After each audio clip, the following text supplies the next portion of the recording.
Humans!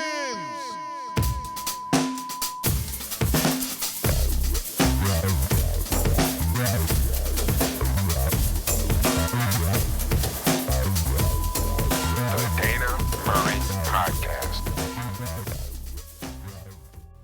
What up, humans? Welcome to the Dana Murray Podcast. Before we get started, please push that subscribe button. Push that like button. We got a lot more coming at you guys here in the weeks and months to come. Today's phrase is diversity breeds empathy. Dana, what the hell are you talking about? Let me explain. I started off my week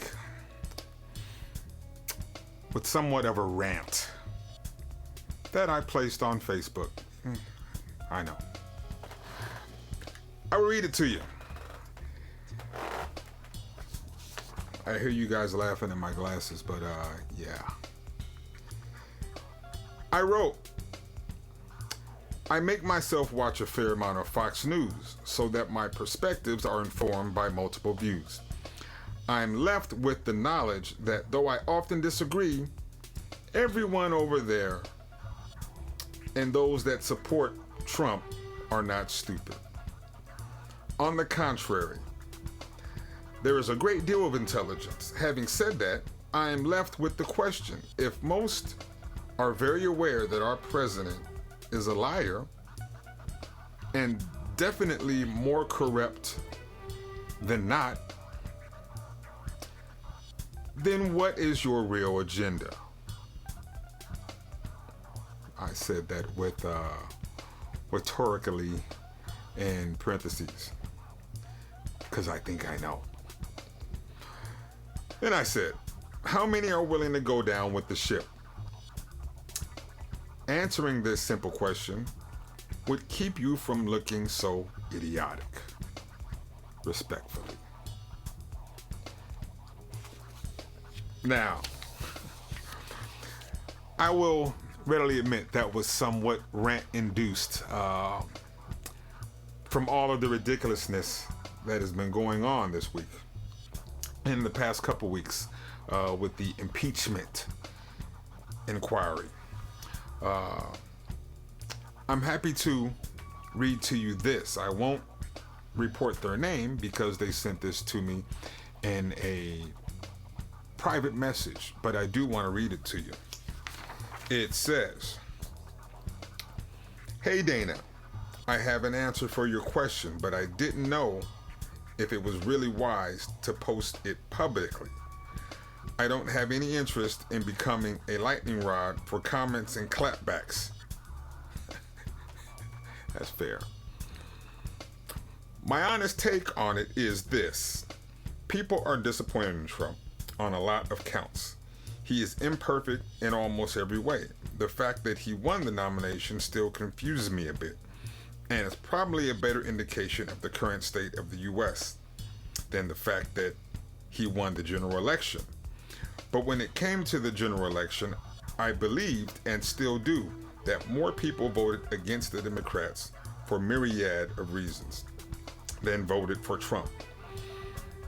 He has a more vocal base than any recent Republican, and they represent themselves in a way we have all become very familiar with. But I believe that Trump will likely get reelected because of opposition to the Democratic candidate again. Not because anyone wants to go down with the ship. It's a vote for the lesser of two perceived evils. I don't know if that's how Democrats have felt in any recent elections, but it's a feeling I'm becoming more familiar and simultaneously frustrated with. Hope that makes sense. Peace and love. Now, first off, I really appreciate and applaud that response. You see, one of the problems in America is the divide politically doesn't allow people to come together with opposing views and talk with a sense of civility. So how do we get there? Well, it's my view that it starts with the individual. I myself have spent time in the past couple of days trying to understand the Trump voter and the motivation behind their support. I recently looked up on the website Psychology Today. You should check it out. They have some hip stuff on there. There is a doctor, Bobby Azarian, PhD, who wrote an article titled "An Analysis of Trump Supporters Has Identified 5 Key Traits." Now, we can debate those 5 key traits at a later time, but I would like to key in on one of them in particular, and it is intergroup contact. It reads, intergroup contact refers to contact with members of groups that are outside one's own, which has experimentally shown to reduce prejudice. As such, it's important to note that there is growing evidence that Trump's white supporters have experienced significantly less contact with minorities than other Americans. Now, of all the stuff that I read in that article, that by far is the one that sticks out. Because you see, most people can't relate to someone else's view, not because they just disagree with someone else's ridiculousness. More so, they can't relate on an empathetic level what someone else might deal with that impacts them every day. So I'd like to talk about that a little bit. The more diverse your circle is, the better chance you have of relating to someone that is not like you. Makes sense, right? I believe that we all have a responsibility of educating ourselves on the possibilities of something else. Hell, George Clinton and Funkadelic said it best. Free your mind and your ass will follow. But I digress. By the way, today's show is sponsored by nobody, but my staff is taking sponsorship requests as we speak. Diversity. How the hell do we gain diversity? How do I meet someone and surround myself with people that aren't like me? That's a fair question. I'm gonna use this example. So I live on a lake, right? And I'm happy to say that I live above the floodplain. Those of you who have heard of the Nextdoor app, that's where the community, they can post events, they can post babysitting options, whatever's going on in the neighborhood. Often they post complaints.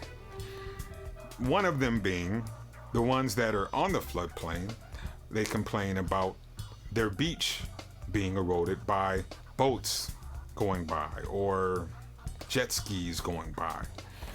Now, me living above the floodplain, I'll be honest, most time I see it, okay, I get it, but I could really care less, really, because it doesn't affect me, right? Well, last year, we had an historical flood happen in this area, and 80% of the houses were devastated. Our entire neighborhood was on lockdown by the National Guard. And to look out my window every day and see the houses that were flooded up to their rooftops, families displaced, that hit me a little different. Someone that could look outside that window and see something like that and not be affected, well, that's a pretty special person. So I say to you, those that ask, how do I gain diversity? Maybe start by just opening up your window. If you open it up, empathy will come in. Having said that, today's episode, I welcome my buddies, my boys, Ron Hardin, Tom Reyes. we've known each other 30 plus years. We met each other in high school, and we've been best friends ever since. It didn't dawn on us at the time that Ron being white, me being black, Tom being Mexican, just how profound an effect that would have on our outlook on a lot of things. And I can attest to the effects of diversity in my life and how that has shaped my way of thinking. And we'd like to share some of those conversations and laughs and moments with you guys. So please welcome Ron Hardin, Tom Reyes. Enjoy. Hello once again, human beings. Welcome to the Dana Murray Podcast. I'm here with my boys. So let's welcome Ron Hardin. That is such a bullshit applause. Tom Reyes. So you guys always hear me touting about how diverse my circle of friends is and my family is. So I thought it'd be great to just bring on some of my cats that I grew up with and maybe talk a little bit about how we grew up. Because I know for me personally, my relationships with the guys I grew up with shaped my outlook on a whole lot of shit. So Can you say shit? You can say shit. Okay. I mean, you wouldn't care, but yes, you can. Yeah, true. That is true. Why don't we start with Tom? Why don't you tell us? Because you guys actually met before we all three met. So why don't you tell us a little bit about how you grew up and where? Well, I grew up in South Omaha, not deep South Omaha, but by where Rosenblatt Stadium, right, home of the College World Series was, and big fan of baseball, college baseball, whatnot. Close. My grandparents lived across the street. My dad's parents lived across the street from us, and so I was really close with all my cousins. You know, my very first real friends were, my cousins Ed and Raymond and my brothers and all. I mean, we're really close. And South Omaha and riding my bike to Safeways and Skags. Skags, oh my God. And play football for the South Omaha Eagles and the Omaha Cornhuskers. It's South Omaha. That's straight South Omaha. Yeah, and Ron, I know you guys met each other when? Yeah, I grew up in deep South though. Yeah. Right in the heart of it all. Yeah. And kind of similar situation as Tom. My grandma lived around the corner, and that was the house my dad grew up in, and it was 50 yards, climbed down a wall and down the alley, and there it was. And, right. So same kind of thing. Similar economic area that we grew up in. And I think we met in 7th grade, right, Tom? Yeah, we were at Mars. Yeah, middle school. Yeah. Junior high at that Junior time. high, right. Middle school, yeah. But I think we met in 7th grade, but then we actually had class together in 8th grade. Mr. Collins. We had and then we Tom and I got to be friends because we joined the debate team together, which was just me and Tom. Yeah. Well, no, theoretically there was other people. As much as we all talk shit now, that makes sense that you would have met in debate. Right, but the appeal to debate at that time was and I think, God rest his soul, as he passed away, Mr. Collins? He may have, during the end of his career, he would let Tom and I go leave class pretty much every day for the whole year. We sat in the library and goofed off and prepared a couple note cards over 6 months. I got you. Yeah. It's interesting because this looks like a joke. Okay, so there's a black guy, a white guy, and a Mexican going into a bar. I think about when we met. I think about some of the ways we used to joke in high school. And I think, again, I know I speak for you two because I know you so well, but I would speak for myself. It's like having, being,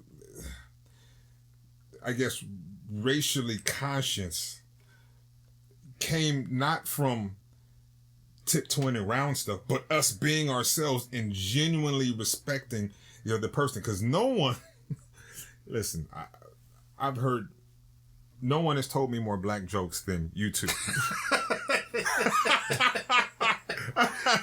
that cuts both ways.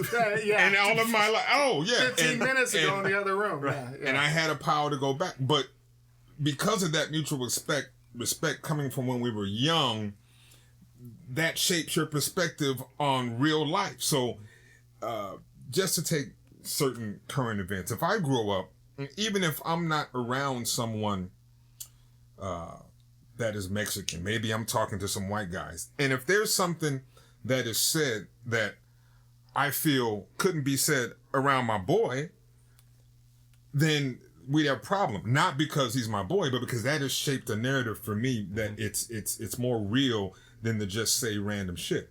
Same with you. If I'm around someone and someone tries to paint, which happens time to time, someone tries to paint the white community as such, well, my perspective is no one's going to be able to tell me that, someone is doing something and because of that, they're racist. I'm going to have way more of an informed opinion before I try to call someone racist. Because a lot of people are just assholes, you know? It doesn't necessarily mean... Well, I hear that so much as a white fella. You hear talking amongst other white fellas things like, well, I don't see race. And it's, again, the way we were, of course you see race. How's that? Are you blind? You know what I mean? Right. Yeah. But I think we were fortunate where we grew up, even though socioeconomically we certainly had no advantages where we grew up, but fortunate from the fact that because we were so surrounded by everything, that it didn't matter. Exactly. It really did. It was nothing new that was introduced to me, in college, or it was what it was. Yeah. No, I get that completely. In fact, where I grew up, the block that I grew up in, and the people on it, of course, me and all my brothers and my cousins were on the block, but almost it seemed like all the kids in the neighborhood, a couple blocks, they were all predominantly Mexican, which was unusual at the time, but I didn't know any better being a kid. So I didn't even think of race a big deal because we were in the area of busing where, they brought the North Omaha, the black kids. And I didn't think nothing of it at the time, but they bussed them in. And I didn't think of it until they bussed us to North Omaha. And then the kind of situation was reversed. Right. But, honestly, differences didn't dawn on me until I was into my teen years. And I think, Ron, you did it because I never thought of race. I always thought, well, this motherfucker's tall and I'm short. That's how I kind of segregated everything, right? Height bias. But I remember distinctly, it would probably been in high school, my freshman or sophomore year, and eating lunch, and then always Ron. I don't know, somehow we was always in the same lunch period. I know we had band and stuff together, but you said something along the lines of, I'm so sick of turkey. I vividly remember this. It's after the holidays, and I'm thinking to myself, turkey? I mean, it's like January. You still have turkey left over from Thanksgiving? You should probably throw it out. But that's the thing. I didn't know that not everybody ate tamales for Christmas. Yeah, see, it didn't dawn on me that because everybody on my block ate tamales. And conversely, I didn't know that that's what Mexicans did naturally until we got tight in high school. And I remember I was teaching a middle school class, and there was a little Mexican girl at Beveridge Middle School, and I was like, "Oh, so you're gonna get those tamales, right?" She was like, "How do you know that?" Like you got let in on the secret. And I was like, "You gonna bring me some?" She goes, "Okay, really?" I was like, "Yeah." Yeah, no. And we all grew up. Well, we like to all say that we grew up in South Omaha poor. I was the poorest of all of us, so there are layers to that. So it was probably poor. No. Okay. Poor, next poor, worst poor. That's probably how. Because we always call Ron white. Because rich. Yeah. Because he was the only kid, so he always had shit that we couldn't have the first. I didn't have a door. Yeah, true. Or closets or a shower. I didn't take it. You had lunch. You had lunch money. This is true. But yeah, I mean, it's levels there. But Ron was an only child, and so he had a little bit more. It didn't make him any. He was white. Well, I mean, see, this is our normal shit. But we all. I mean, we live in the same. There's no difference in how we were raised and things like that. That's the funny thing is you often bring it up, and I don't really think about it much. But like when we're playing golf or something, you'll say, that's the South Omaha thing. That's and other people at the club that are from South Omaha, you can kind of see how we all have the same attitudes. Yeah. But ultimately, we even though we're not the same, let's call it ethnic background, we share the same experience. There's a commonality. Common experience. Yeah. And it shapes us because of our community, and we just happen to live in our communities in a different way. And that's what I found out when we were in high school. I'm like, God, tamales are, isn't that everybody's Christmas? And it's not. But at the same time you found it out, it was like, what? Huh. And moved on. Yeah. And it is what it is. And then, we all know my wife pretty well. I tease her a lot and say that she lived in West Omaha because she just lived in the farther part of South Omaha. You live in West South Omaha. And everybody out west is they have money and oh hey, she grew up with a boat. Wow, Well, for me being a white guy in South Omaha and having mostly friends who were not white, again, no big deal. And I think you talk about you didn't realize things till you got to high school. I didn't realize how white other people were until we got into like when we got into doing honor bands and things, and I would meet other people in other honor bands, like somebody from West Side, and then I would go hang out with them, and that experience was like, I'm at a party, I felt uncomfortable because everybody's white, or I was like, well, this is odd. This is not your experience. Because of where we grew up. High school, we partied and it was very, very diverse, extremely diverse. But think about South Omaha because we talk about that South Omaha's got a lot of bohunks. They self. That's me. Bohunks. I mean, Czechs were there beforehand, but it's South Omaha was founded by predominantly German ancestry, or that Eastern Central European ancestry.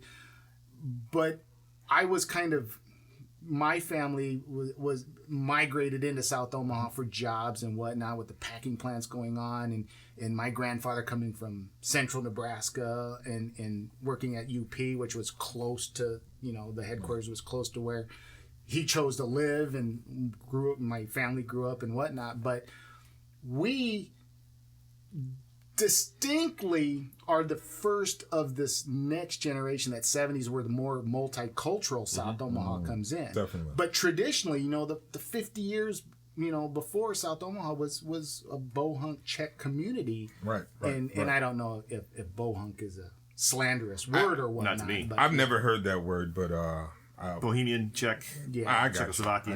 I got you. Yeah. It's like saying Polak for the same kind of thing. Yeah. See, if we weren't filming, he would have just said that.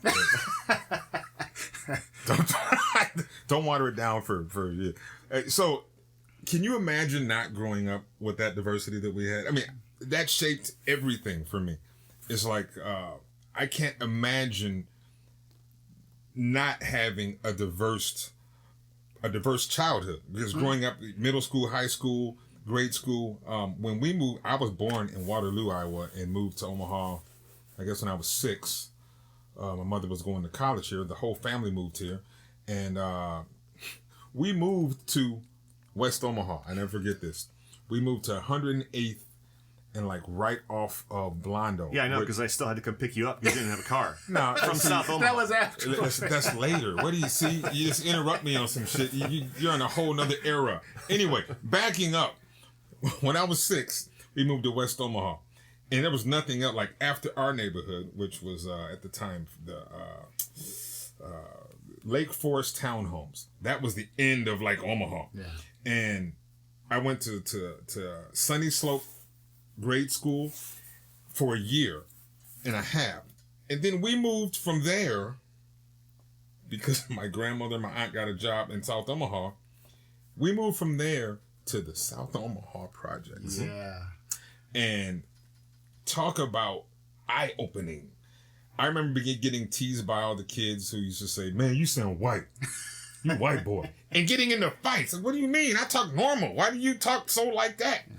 But again, having that different perspective, even coming from there to like from West Omaha to the hood, man, it's a blessing to have that perspective even at a young age, you know, because to this day, I use all the tools that I learned when I was young to not necessarily fit in, but you learn the language of cultures. You learn how to get in and out of certain situations, not from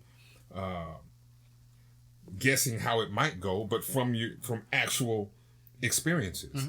And that's invaluable to me personally. I got a question for you guys. I mean, you guys lived, both of you, significant portions of your life so far in New York and on the West Coast. When you interacted with those people in New York and in California, did it shock them that, well, maybe you would know a little bit more about how diverse that Omaha was when you moved back?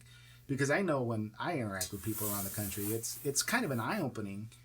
I mean, you know, we grew up watching Sesame Street, and that was a very diverse show, very groundbreaking at the time. You didn't know that when you were young, but to me, that Sesame looked like Street, our neighborhood. it did, it Yeah. did. And I guess that's how we grew up, and it shaped us, is everybody's pretty much equal. But you know, I think the time period that you had referenced, South Omaha, as it was evolving and changing, and this is what disappoints me now to some extent about when I look at what Omaha is today. We were in a unique time where the demographic was changing, and it was such a blend of everything at the time that Omaha, maybe pockets of neighborhoods have done that, but I observe Omaha to be a very segregated place. Yeah, it is now. And at that time that we were germinating all that, you come to this large city where you look at a population and this is that, that is that, and it's unfortunate. You know, Right. I think they called it right about the time where that demographic was changing, and Millard and West Omaha started booming. They call it the Great White Flight. Everybody leave. So it became where it had the opportunity to be diverse. Right. It then again became segregated. Right. So that disappoints me when I look at that now. That it's more difficult for youth to have the experiences we had. Definitely. And you know what? I never really thought about it like that. I mean, I think idealistically, maybe it was segregated then too, but because we were right on top of each other, we had to learn to cohabitate and we weren't mobile. coexist. You know, we couldn't, get in a car and drive. Right. That wasn't a thing back then. We had our bikes until, but even in high school, we really didn't traverse the city too much.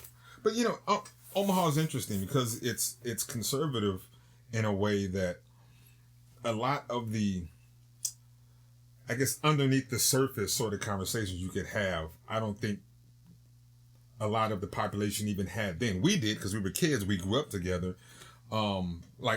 This is a red state, but you would hardly know it. I didn't see any Trump signs ever because no one wants to put it out there. No, that's now, though. Well, that's what I mean, though. Hindsight. But no. I don't know about But I your think experience. the same experience was then, too.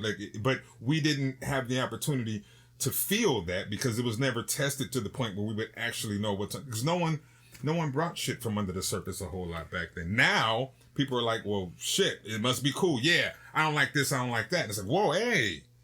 You know, that's Right. like the Omaha sort of, it's still conservative, but you see a lot more people speaking their mind or emboldened to speak their mind on things that might be controversial. Well, you ask about the experience of going west and east and that sort of thing. And you and I talked about that too, how when we left here, we went opposite coasts, did our thing for a while, then came back. And I think having that different experience, and now where I live in Hawaii, that's the only place as a state that has no ethnic majority at all. So at least I haven't observed it. There is not a lot of even noticing the different people over there. It's just this is what it is. You know, there's so many different Asian blends and fusion and people through the course of time, Right. and even the white people over there are very much a minority in the whole population. So when I come back here now, it's only been 4 years, it looks very, very different. And I think that's something that I wouldn't, as a white guy, have noticed unless I left. And I would never say I understand but I think I see more now than I would have if I had not left. Right. That's interesting. All right. So why don't we I'll bring out a couple of the funny ass stories we have from high school. One of the Careful. One. All right. You know what? I'm gonna go back to my earliest memories when I met you cats. One being high school, freshman year.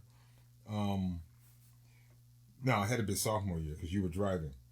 We were at a football game, and this was just getting tight. And you lost the contact, if I remember right, and you couldn't drive. And you were like, "Oh man, I lost contact. You have your license?" Like, yeah.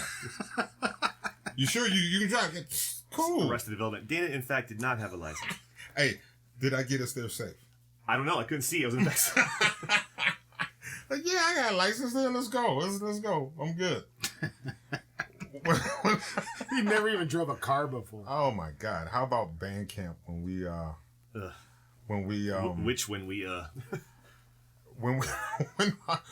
weren't we the class that got all bands barred from ever going to whatever college we Yes, were but at? oddly that was not the year where several of our band guys got arrested. Oh. You guys broke into him. I wasn't there that year. I was there, but I wasn't part of the you guys. Some of our more nefarious I remember that going down. Yeah, decided to break into a couple of vending machines and take the quarters. And master criminals that they were, they got caught because they ordered like 15 pizzas and paid for it in quarters. We may have been stupid. We weren't that stupid though. We wouldn't have done that. Yeah, we did other stupid stuff, yeah. but we wouldn't have done that. No. Mm-hmm. I wasn't there. Thank God. Okay, all right. All right, fuck it. I'll bring this one up. One of my funny. Yeah, careful. We all got. All right, you know what? I'll get on you in a minute, Tom. I'll get another funny one around. Okay. No. So, this had to have been junior, senior. I don't know. Maybe junior year. It was one of those years. As we did after football games, sometime we go over someone's house. And I think one of the Pomperettes' parents were out of town, so we got to go over there. So we're all over there at this apartment complex, and there had to be 10 of us.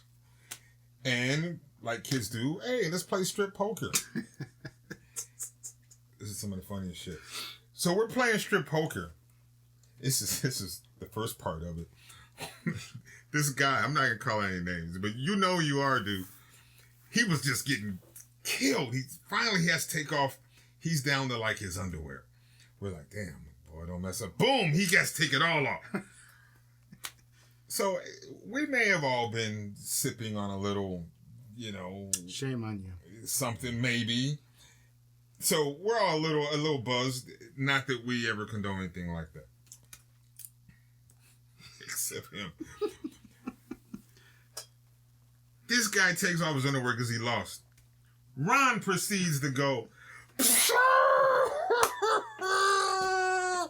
Now, everyone was thinking the same shit. Like, damn, this shit. He had to have gotten this close to it. I think it was probably cold. And the whole room is just dying. I've never felt for a kid that bad. He did that. He did that. But that's well within that you expect that from Ron. So, yeah, you do because he's white. I was gonna say an only child, but hey, go there. Okay, so you can come back to part B of that later. Okay, I got you. Here's a little Dana story interjection on this one. We played a lot of different gigs in high school. We played in the different bands and whatnot. So we were both in the musical one year, and I believe it was Annie was the musical that year. We had gone through all the rehearsals and all the practices, and it was opening night, and I'd be in the pit. Show starts at 7. They want us there at like 6:45. Sit in the pit, whatever it was. So we're sitting in the pit, and Dana's the only drum set player for this thing. And it's 6:45, no Dana. 6:50, no Dana. So the director starts freaking out, and she says, "Where is he?" And this is well before cell phones or anything. Was that B or was it Krell? I think it was. No, I had my car. It had to be B because I drove. It was B. Yeah, so it's 6:50, 10 minutes before opening. No Dana, and he's at work. Dana had a job. This is the only job ever. The one job that Dana's had in his life where he had to work for a paycheck. Making them tacos. Yeah. Oh man. So at 6:51, I leave the pit, get in my car, drive halfway across South Omaha, and pull up in the drive-thru. And what are you doing? Yell at Dana in the drive-thru. Shame me. Made him quit his job that night and drug him out of there, gave him a black trench coat, and had to play opening night in his Taco Bell uniform. There was an opening night. It was two nights. And killed. Yeah, and killed in that Taco Bell uniform with a trench coat. That's funny, man. You know what? That's funny you say that because we're laughing about it, and it is funny. But I remember that cementing some level of sacrifice in me that, okay, you know what? The music has always got to be on point. Show must go on. You always have to do whatever you have to make the show go on. And if it took my boy coming up to Taco Bell and shaming me, hey, thank you, Ron. I know you don't hear that very much, if ever, but I mean, you're still an ass, but thank you for that. Well, that's the thing, too. I think all the stuff that we did, we pushed each other to grow up isn't the right reason, but definitely like responsibility and commitment and things that you may not have been forced to have if we didn't have the responsibilities of the groups we were in with music stuff. Right. Well, you learn self-reliance. I mean, my parents were always working. Your parents as well. I mean, and your mom. I mean, always working. Yeah. And so you have to learn the responsibility on your own. And I think that's another thing. Growing up where we did, how hard it was. We didn't think it was hard, but how hard it was. We learned how to be self-reliant and how to do things. I remember a distinct conversation you and I had. You probably don't remember this, but we were, it was a passing period or something. We were walking up and down the stairs going to class, and I think it was probably our junior year, maybe sophomore year, and we were talking about like what are we going to do in college? What are we going to do for careers in life? And at the time we were just going through high school, didn't really think much of it, and it wasn't like it is now where kids have AP classes or STEM or magnets. It was just you just took class. Right. So we were going from class to class, and you said, well, what are you gonna do? What are you gonna major in? Because I think I felt probably like you guys did, or lots of our kids, like, well, I'm in South Omaha. I'm gonna live here my whole life, and a lot of our friends that we grew up with do. They live in the same neighborhood, but we were having a conversation about how am I gonna get out of here? Right. Like how am I gonna? And I very distinctly remember that, like. I'm going to do music. I'm going to major in music. I'm going to get good at this. It's going to pay for school, because there was no way I would have gone to college without a scholarship. So it was like right in that moment, passing was like, this is what I'm going to do. This is my ticket out of here. So just in that conversation we had going up and down the stairs, that was a very formative decision to try and get up out of that tide. I vaguely remember along those lines. I don't think it was our sophomore year. I think it was closer to junior year. And at that point in time, I hated school. I just started hating because you were going to go to the military. Well, that's the thing. I started realizing that like school was going to take a lot of work. Yeah. And I'm like, all right, well, I'm going to take the easy way. And I stopped being in the AP classes and that, and I stopped being in class with you and started being in class with you. Hey. But I had made the I never did homework. I was too busy practicing. Dana rarely went to class. Yeah. Oh, no, I went to class. I just didn't do much when I was there. Well, I had realized, I had thought, you know what? I'm not going to go to college because, one, it's expensive. It's out of my reach. And so I had made the decision to go into the military. And what actually saved me, and not to say saved me to go in the military, because I did eventually do that, but I was completely locked into joining as a soldier after school, but I was dating my wife. And I was kind of thinking, well, I could stay and work and go to school, and I did get in school, and I did get a great ACT score, and I was accused of cheating on the ACT. So yeah, I knew that. Like, wait a minute, you way too stupid to get that score. Well, that's the thing, Dana. I remember this the day that the seniors were getting passes to being told that they're not going to graduate or they're going to have to go to summer school, and we knew this because some of the other people that I hung out with, we knew that we were all on some people didn't have to go to summer school to get their diplomas. Yeah, so yeah. We showed up to we were in sophomore English together senior year, right? We were in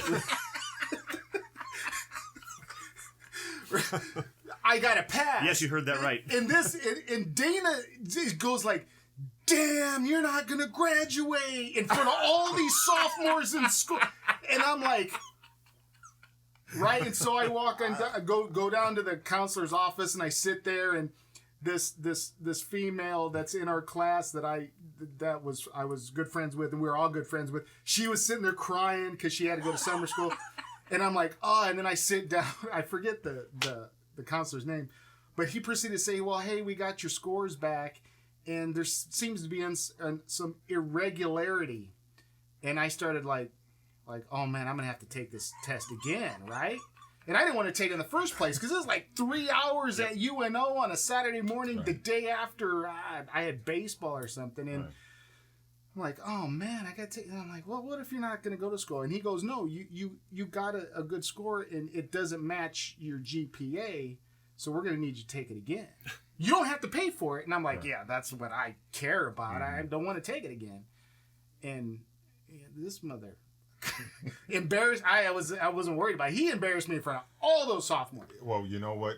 You got me back. Let's just fast forward a little bit. So we barely get the hell out of high school, and I had a music scholarship. I was going to UNL. He ends up going to UNL too. I think you were a music minor at that point. So now we're both at University of Nebraska Lincoln. My freshman year, I went in March drum corps that summer. There's so many things I want to interject with on what you're saying, but I'll wait till you're done. We'll interject. So, this particular story, now fast forward a little bit, we're at UNL. And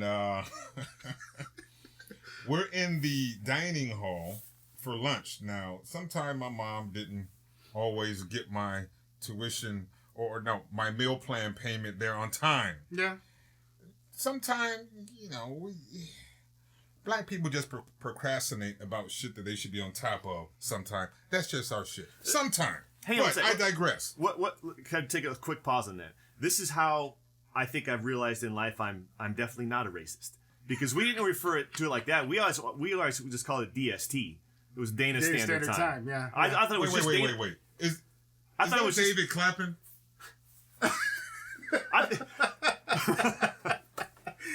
Yeah, my whole life we call it DST. I thought it was just Dana that was late.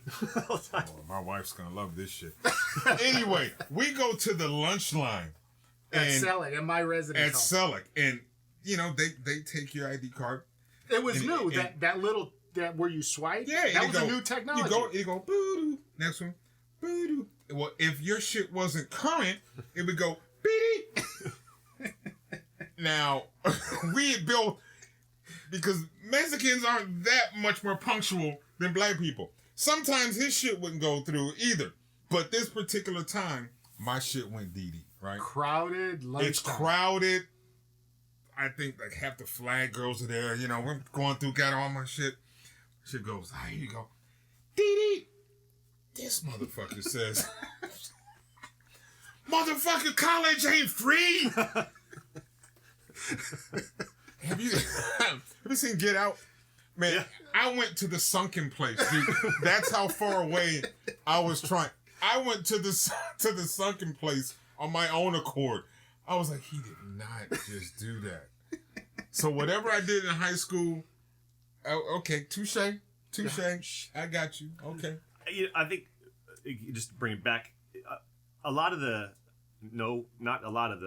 the successes that I think I've had and competitiveness and obstacles I've had to overcome were 100% the three of us being unrelenting on each other. Oh God! I mean, because we were best friends, but I would dare say probably also our own worst nemesis. Yeah, at the here's same the thing. time. It's like we pushed each other way harder than anyone else was going to push us, but And allowed no slack. none, No zero. slack. But with that, we could be on each other's ass about whatever. But let anybody else try to jump in and be on any of each other's ass, and it's still like that to this day. It's like, it's just not going to happen. We'll be at the damn golf club to this day, and we'll be joking with somebody, or maybe some other golfers that we don't know, and you know, we're out there drinking, having fun, and we'll go back to the club, and I forgot, we thought someone might have said some smart shit to us or something, and and someone else there, and they said, "Oh, what are you going to do, fight?" And I was like, "Nah," and I was joking, but I'm serious, like, because no, I was like, "No," because this motherfucker would probably jump in, and then we'd be going to jail because he's just gonna take it too far. Because I know if some shit went down, even if it was absolutely my fault, he's gonna be jumping over to me on to somebody else, and that's just the dynamic. Yeah, you know? with the chair. I do appreciate how you didn't say go to jail again, but that's another story. Wow, we're going there. Hey, bring it on. Yeah, okay. That's actually a good story. That's actually a great story. So, me and Tom, oh my God. Where were you? And why? Yeah, I don't know why. I don't know. I wasn't there.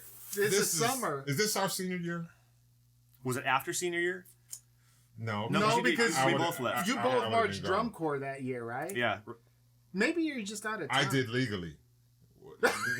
One of us marched drum corps. The other one, I don't know if there's a record of his actual name marching in 1989, but that's another story. But he had called me in the after. Oh no, we were in summer school, so it was our junior year, because you said the Blue Devils were at East, and so we were gonna go watch the Blue Devils practice at East, and that's why we were in Bellevue. That's right. Yeah. So I'll just set the scene. We go to Hardee's. No, yeah, we went to Hardee's. Yeah. And we order our food. It is probably July. Yeah. Near the holidays, probably just after the holidays. Just after So the maybe 4th. like So we still had some firecrackers or in something my car console. Yeah. So I thought it was going to be smart if we're in the drive-thru, if I just throw some firecrackers on the ground, not in the restaurant, but just on the ground. Pop, pop, pop, pop, pop. Oh, funny. And it was one firecracker. It was, wasn't just it? one. And you had to push in the little cigarette lighter, which they don't have in the car right. anymore. And he lit it that way, and he threw it out. But I mean, it popped as soon as it got out of the car. So we get our food. We drive down to the school. We're gonna try to find Blue Devils. A cop car comes behind us, pulls us over. What the hell is going on? They come over there. Yeah, did you guys throw a firecracker? Yeah, my bad, man. I did. I didn't mean anything by it. All right, you know what, man? We're just gonna take your names, blah blah blah, and let you guys go. Well, unbeknownst to me,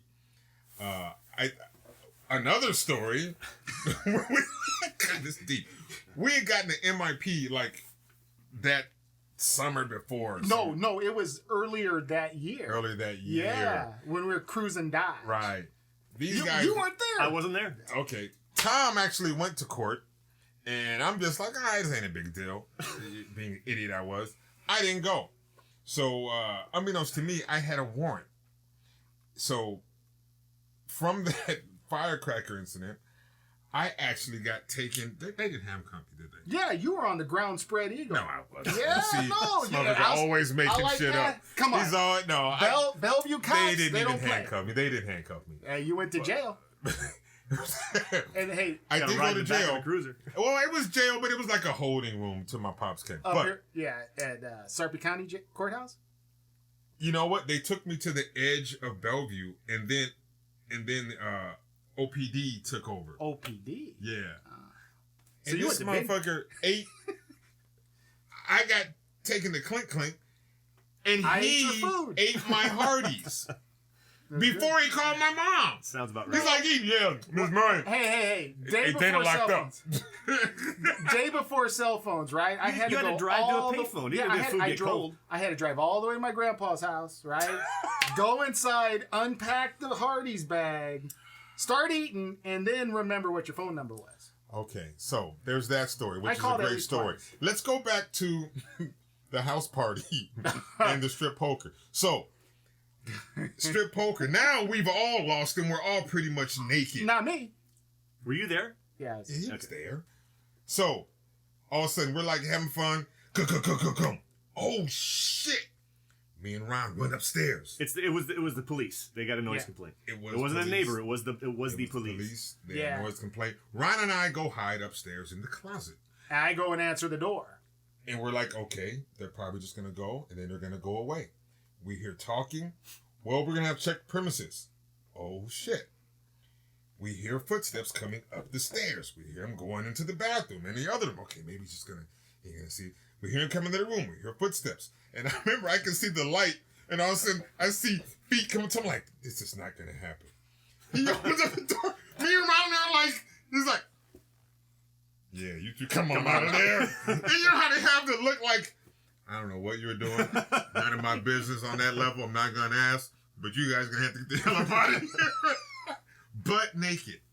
and at that point, I think it had hid long enough where everybody else who's at the party was already clothed, jackets on their way, getting ready to leave. And you and I come parading down the stairs and had to gather our things. Not a good look at all. But a good memory.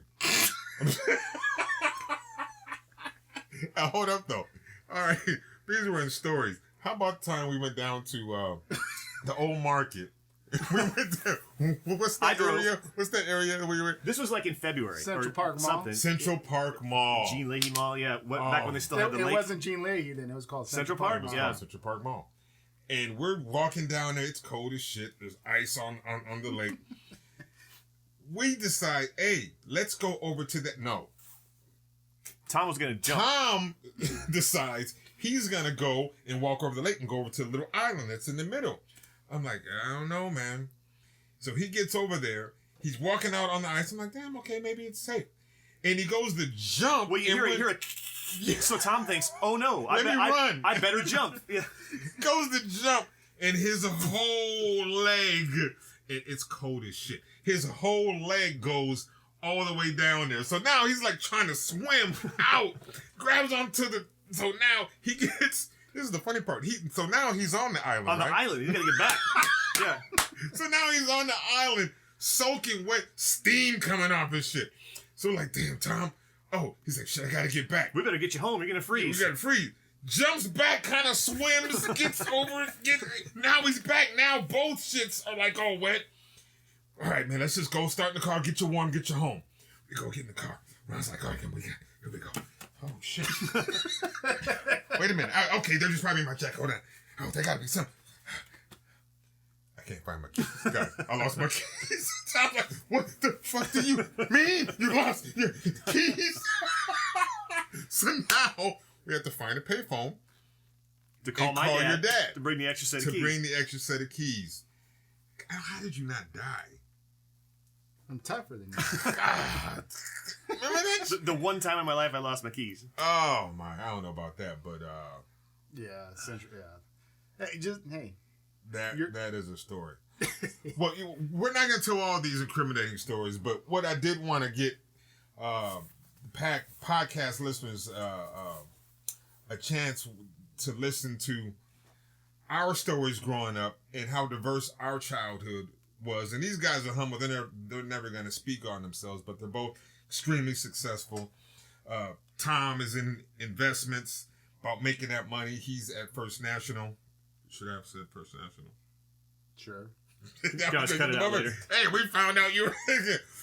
Ron is working with Stanberry, and he is a prominent educator from high school through Drum Bugle Corps. Made a big name for himself. I'm not going to sit here and speak too much on these assholes, but I am extremely proud of everything that they've done, and it's awesome that we all come from the same place, and because we all pushed each other, I think that made it easier for all of us to max out whatever it is individually we were doing, and it's just cool that that's brought us full circle back here now. You know, although Ron just has been living in Hawaii now for the past couple of years. Nothing wrong with that. Like an asshole, but yeah, especially because it's getting cold. Hey, you live in Hawaiian Village, man. It just ain't the same. This is good. Back to the competitive thing we always had. Always trying to one up each other, and I was still living here in town, teaching Tom's daughter at the time, and Dana says, "Hey man, I'm moving to Hawaiian Villages," so he moves down here, and then I move a couple years later. I move over to Hawaii, and the first phone call I get over there from Danny, he's like, "Man, I moved to Hawaiian Villages, and you moved to a Hawaiian village, son of a bitch." Always about one-upping. That was almost right, but the actual story was he called me talking shit, saying, I see you moved to Hawaiian Village. Yeah. Awesome. I just moved to a Hawaiian village. Like, yeah, you're an asshole. Okay. But that's our vibe. Always taking piss at each other, but always done with love and respect, and we just wanted to share that with you guys. So, see you guys next time, Dana Murray Podcast. Once again, we got Bullshit David in there on the mixing desk. Bullshit David. We'll see you guys next time. Peace.